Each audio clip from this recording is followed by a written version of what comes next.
Hey everyone, in this video I am going to talk about a technique called density gradient centrifugation. And maybe some of you remember this from the famous Meselson and Stahl experiment that is often covered in genetics courses. But it's going to be useful for introducing our next major topic, which is satellite DNA. But first, okay, so this technique, let's review it. Let's assume we have a DNA solution. Let's call this DNA solution 1, where the DNA molecules in the solution have a GC content of 40%. So 40% GC. And what does that mean? That means 40% of the base pairs in these DNA molecules here are GC base pairs. So 60% would be AT base pairs. So, okay, let's assume we have another DNA solution 2, where the DNA molecules have a GC percentage of 60%. So 60% GC. So 60% guanine cytosine base pairs. Now, we can analyze these solutions of DNA by density gradient centrifugation. So we have these two test tubes here. And what we can do is we can fill them with a solution of cesium chloride. And cesium chloride is often used because cesium is a really heavy atom.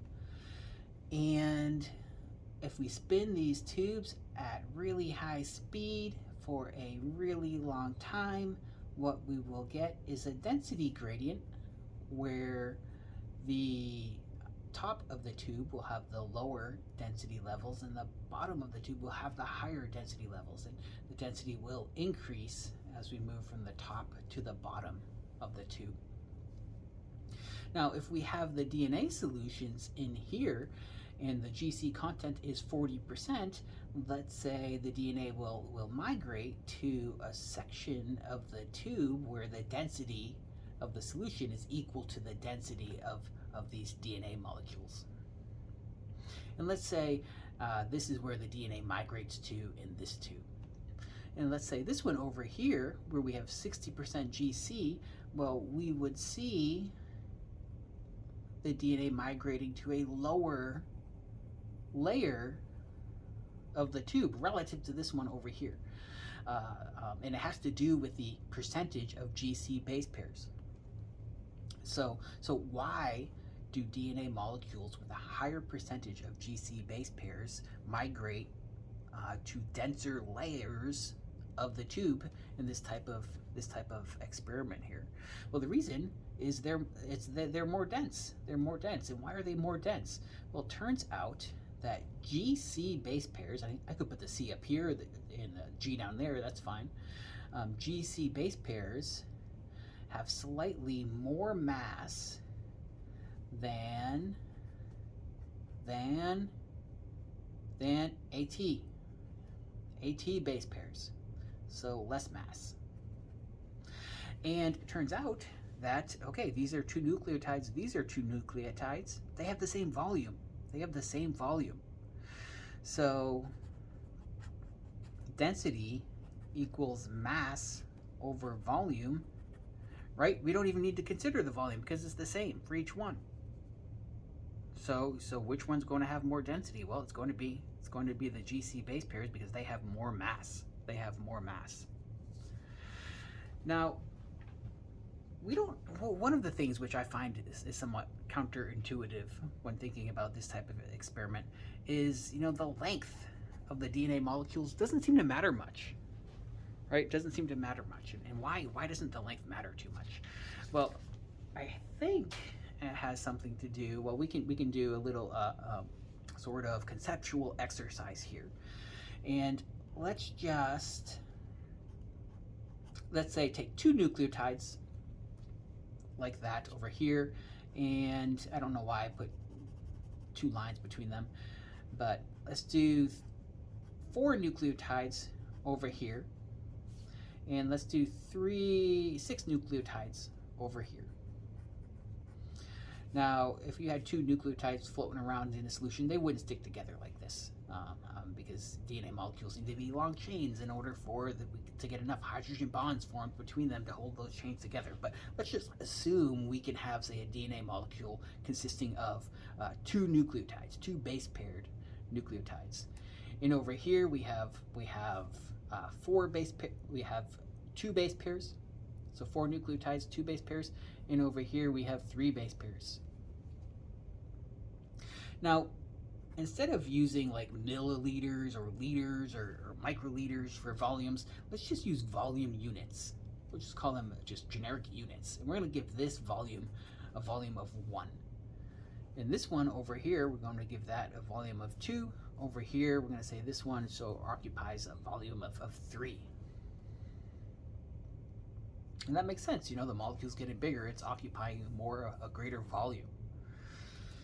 And so let's use mass up here instead of using micrograms or nanograms or picograms or anything. We'll just call them mass units, generic units. And we're going to give each nucleotide in here, let's say, a mass of 0.5. And so 0.5 plus 0.5 is 1. The total mass will be 1. For this hypothetical molecule here. For this one, it's going to be 2 because each one is 0.5. For this one, it's going to be 3. Okay, so density equals mass over volume. And so the density for each of these, even though the molecules are getting longer, the density is going to be 1 in each case. Okay, so we'd expect all of these molecules here to migrate to the same position in a centrifuge tube if used in a density gradient centrifugation experiment. So we'd expect them all to migrate to the same place, let's say right here. Now, what if we start thinking about these molecules as either being AT base pairs or GC base pairs? Let's say these are A's and T's here, and here, and 1 GC here, and 2 ATs here. Well, okay, how does that impact these molecules? Well, we know GCs have more mass than ATs. We don't need to worry too much about the precise mass, but let's just say A's and T's, we're going to give these 0.4 units. We're going to say these weigh 0.4 units, or they have 0.4 units of mass. And G's and C's, these nucleotides, let's say they have 0.6 units of mass.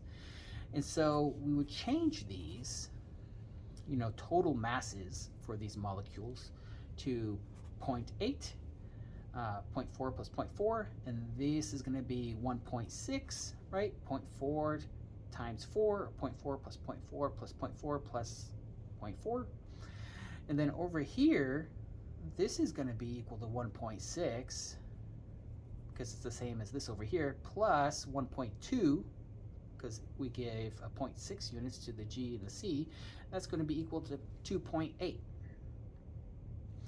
So, to get the different densities of these, we can say that, okay, 0.8 divided by 1, a mass of 0.8 divided by 1 volume, the density is going to be 0.8 for this one right here. How about this over here? 1.6 divided by 2, density is 0.8. How about this one? 2.8 divided by 3. Is it going to be 0.8? No, it's not going to be 0.8. I think it's something like 0.93 or something like that. You can grab your calculator. But the point is, it's more dense. The density is higher for this molecule than it is for these. And so as a result, this molecule here, if we had a collection of them, if we had millions of them, we might be able to see it if we had some sort of DNA binding agent or something like that, should migrate down here, while these up here should migrate somewhere up here, or at least higher relative to this one, because these molecules here would have less density. So I hope that helps you see why the length doesn't matter too much. That always sort of bothers me, and I think that's somewhat intuitive when thinking about these experiments, that the length of the DNA molecule doesn't matter. What matters is the percentage of GC base pairs in the DNA molecules. Okay, everyone, so now that we know a little bit, or we have reviewed how density gradient centrifugation works, we can talk about how researchers used this technique decades ago to discover something interesting about mice. Now, and actually most eukaryotic organisms and animals have this same phenomenon that we're going to talk about, that I'm going to talk about in this video. But before we get into this, I want to address something about not just the mouse genome, but other genomes. And so let's say we are looking, let's say this line right here is represents one of the chromosomes in mice. And let's say in general, let's say the mouse genome has 50% GC base pairs, 50% GC base pairs. If we're looking at this chromosome, it might not be that, the whole thing, the GCs are spread evenly throughout the length of the chromosome. It could be that most of the genome, let's say, is close to like 51%, 52%, but there might be sections of it that might be much lower, like say like 45%. And so when you're isolating DNA, what tends to happen is the DNA shears. So DNA breaks into non-chromosome length fragments, so smaller fragment sizes. And let's say the fragments are, let's say about 100 kb long. Now, as a result, when you're doing this experiment, you can see DNA molecules of different densities, right? Because the GC percentage is not uniform throughout the whole, let's say, throughout every chromosome in the mouse genome. And so I don't want you to be surprised when I say when researchers did this, well, they saw a main band DNA, what they called the main band DNA. So most of the DNA in the genome was found in one location of the tube, in one level of the tube, so it had a similar density. Most of the DNA in the genome has a similar percentage of GC base pairs, but then they saw what they called satellite bands, and one they're calling the major satellite, and the other one they called the minor satellite. And I don't know if the major satellite is found above the minor satellite. I know they're both found above the main band. And I'm assuming the major is called the major because it has more DNA in it than the minor. So we have the major satellite band and the minor satellite band, and the DNA in the bands is now called the major satellite DNA and the minor satellite DNA. And so it turns out that they have a lower GC percentage than the DNA found, than most of the DNA in the genome, which is found in the main band. Okay, so once this was discovered, researchers wanted to figure out, now what the heck, what is this? What is the DNA in here? What is the DNA in here? And so this is way before our cutting edge sequencing technologies were available, but they were able to sequence it. And I think maybe they use Sanger sequencing. I need to go back and read the paper to figure out how they determined what the sequence was. But one of the first things they did was they isolated this DNA and separated it from the minor satellite and the main band, and they digested it with a bunch of restriction enzymes. And what they found was that one enzyme in particular gave a really neat result. So let's say this is a gel analysis from gel electrophoresis of restriction endonuclease digested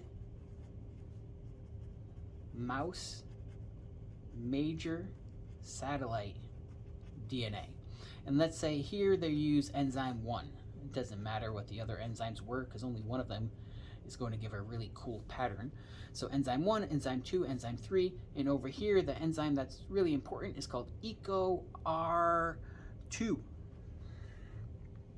EcoR2. And EcoR2 has a recognition site that is 5' GGW CC3'. Oh, W, what is that? We haven't heard about any nucleotides named W. But the W, what it stands for is weak base. So it is an ambiguity code, and we have seen ambiguity codes.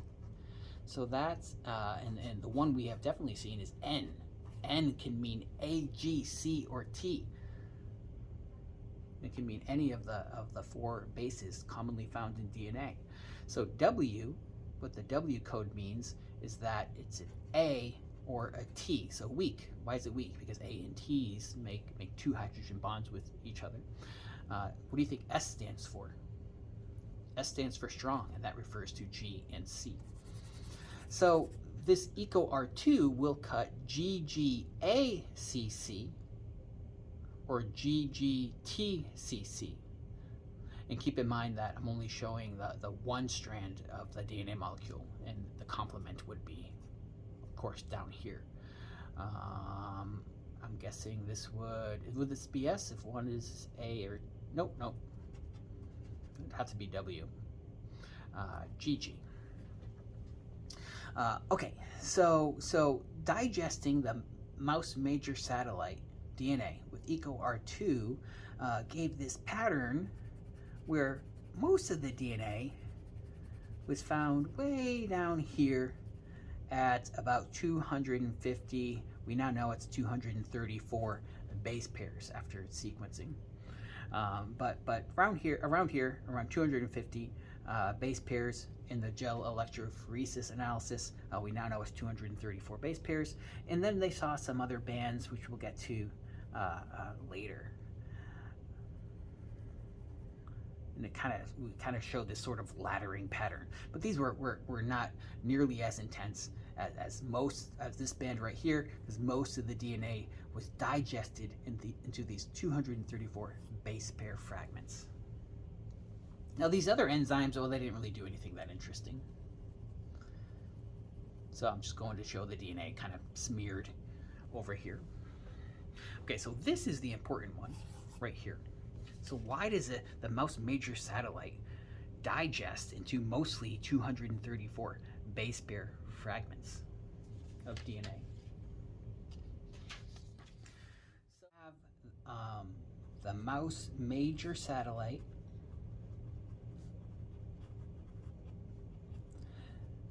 digested into 234 base pair fragments with the enzyme EcoR2. Now, if we were to look at that sequence, let's assume this long rectangle is that sequence, and all these 234 base pair fragments, turns out they're all essentially identical to one another, right? Because it digests into EcoR2 fragments, and all the fragments are 234 base pairs long. And let's put the EcoR2 site up here. And so that would be GGACC, CCTGG. Remember we said this has to be a W. Turns out it's an A. It's an A, GGACC. Or up there, and then GGTCC down there. And so when researchers looked at this sequence, what they found is that this 234 base pair unit here can be divided into 117 base pair units that are 80% identical. And so we can call this the half unit the half unit. If this is the 234 base pair unit is the a single unit, well, if we divide it in two, we've got half units here. And okay, well, why? And it looks like, these resulted from a duplication event of an ancestral 117 base pair sequence. And then we had some mutations leading to slight divergence of the sequences. So now they're only 80% identical. And one of the differences is found over here, right? There's a difference here that eliminates the potential EcoR2 site. And if it didn't mutate there, well, then we wouldn't have a 234 base pair EcoR2 fragment. We'd have 117 base pair EcoR2 fragments. Now, I think I have, where is that? I don't know if you'll be able to see, you won't be able to see this if you're on your phone, but here's the sequence. And so what I'm showing you is on the top strip, this is the top sequence here. This is, say, that first 117 base pair sequence. And below it, I'm showing the second 117 base pair sequence. And you can see where we have similar colors, or where the letters are highlighted, or shaded, I should say, the letters are identical, the sequence is identical. And so we can see some of the small differences between these sequences. Oh yeah, so this is easy to see that these sequences are, very similar, 80% identical, and it makes sense that they evolved from a common ancestor. But, the story doesn't end there. So if we were to look more closely at the 117 base pair sequences, we would see that if we divide those in half, approximately in half, right? It's an odd number, so it's not possible to do. We would see that we'd have about 60 base pair fragments, and that these are 80% identical to one another. So it looks like these evolved from an ancestral 60 base pair sequence. And then there was some mutation, and so now they're slightly different. Finally, researchers looked more closely at each of these, and what they found was, oh man, you could divide these again into about 30 base pair fragments, and then these again are 80% identical. That's not true. They are only about 40% identical. Only 40% identical. But the major hypothesis that, or the major model of the mouse major satellite evolution holds, that we're going to see this first 30 base pair fragment is going to be called the alpha repeat. This second one is going to be called the beta repeat. It's thought that there was an ancestral sequence of 30 base pairs that duplicated, giving rise to the alpha and beta repeats. Duplicated and mutation led to the alpha and beta repeats. Now this is 60 base pairs long. Then this duplicates, we get a tandem duplication. That means the whole thing duplicates and we have it one after the other. And so now we have alpha 1, beta 1, alpha 2, beta 2. And so this is now 120, right? 120 base pairs. Okay, now this, the model holds that this duplicated another tandem duplication. 100, did I say 100? Yeah, 120 base pairs, or 117, right? So another tandem duplication, the whole thing duplicates. And so now we have another copy here. And we can name these alpha 1, beta 1, alpha 2, beta 2, alpha 3, beta 3, alpha 4, beta 4. Okay, this is the 234 base pair unit, or the EcoR2 234 base pair unit of the mouse major satellite.